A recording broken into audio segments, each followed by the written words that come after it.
ಸದ್ಯ ರಾಜ್ಯ ಕಾಂಗ್ರೆಸ್ನಲ್ಲಿ ಆಗ್ತಾ ಇರುವಂತಹ ಬೆಳವಣಿಗೆಗಳು ಏನು? ಒಂದು ಕಡೆ ಡಿಕೆ ಬ್ರದರ್ಸ್ ದೆಹಲಿ ಪ್ರಯಾಣವನ್ನ ಬೆಳೆಸಿದ್ದಾರೆ. ಅದರಲ್ಲೂ ಕೂಡ ಸಿಎಂ ಡಿಕೆ ಶಿವಕುಮಾರ್ ನಿನ್ನೆ ಅಷ್ಟೇ ಮಾರ್ಮಿಕವಾಗಿ ಒಂದು ಹೇಳಿಕೆಯನ್ನ ಕೊಟ್ಟಿದ್ರು. ಅಂತಂದ್ರೆ ದೆಹಲಿಗೆ ನಾನೇನು ಇಲ್ಲಿ ಗಾಳಿ ಕುಡಿಯೋದಕ್ಕೆ ಬಂದಿಲ್ಲ, ಯಾರನ್ನ ಭೇಟಿ ಆಗ್ಬೇಕೋ ಅವ್ರನ್ನ ಭೇಟಿ ಆಗ್ತಾ ಇದ್ದೀನಿ ಅಂತ ಒಂದು ಹೇಳಿಕೆಯನ್ನ ಕೊಟ್ಟಿದ್ರು.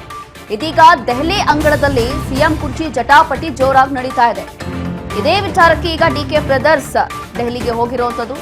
ಮಲ್ಲಿಕಾರ್ಜುನ್ ಖರ್ಗೆ ಭೇಟಿಯಾಗಿದ್ದಾರೆ. ಡಿಕೆ ಬ್ರದರ್ಸ್ ಈಗ ಖರ್ಗೆ ನಿವಾಸದಲ್ಲಿ 1 ಗಂಟೆಗೂ ಹೆಚ್ಚು ಕಾಲ ಚರ್ಚೆ ಮಾಡಿದ್ದಾರಂತೆ. ಡಿಕೆ ಬ್ರದರ್ಸ್ ಮಲ್ಲಿಕಾರ್ಜುನ್ ಖರ್ಗೆ ಮಾತುಕತೆ ನಡೆದಿದೆ. ಖರ್ಗೆ ಭೇಟಿಯಾಗಿದ್ದಾರೆ ಡಿಸಿಎಂ ಡಿಕೆ ಶಿವಕುಮಾರ್ ಹಾಗೂ ಡಿಕೆ ಸುರೇಶ್.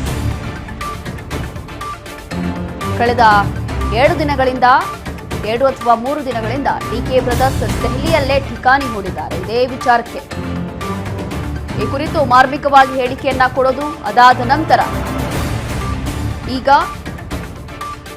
ಗಂಟೆಗಟ್ಟಲೆ ಎಐಸಿಸಿ ಅಧ್ಯಕ್ಷರ ಜೊತೆ ಚರ್ಚೆ ಮಾಡಿದ್ದಾರೆ ಅನ್ನುವಂಥದ್ದು ಗೊತ್ತಾಗ್ತಾ ಇದೆ. ಹಾಗಾಗಿ ಸಿಎಂ ಕುರ್ಚಿ ಜಟಾಪಟಿ ಬಹಳಷ್ಟು ಜೋರಾಗಿ ನಡೀತಾ ಇದೆ. ಮತ್ತೊಮ್ಮೆ ಈಗ ಸದ್ದು ಮಾಡ್ತಾ ಇದೆ ಅನ್ನುವಂಥದ್ದು ಈಗ ಸದ್ಯಕ್ಕೆ ಗೊತ್ತಾಗ್ತಾ ಇದೆ. ನೋಡಿ, ಖರ್ಗೆ ನಿವಾಸದಲ್ಲಿ 1 ಗಂಟೆಗೂ ಹೆಚ್ಚು ಕಾಲ ಚರ್ಚೆ ಮಾಡಿದ್ದಾರೆ.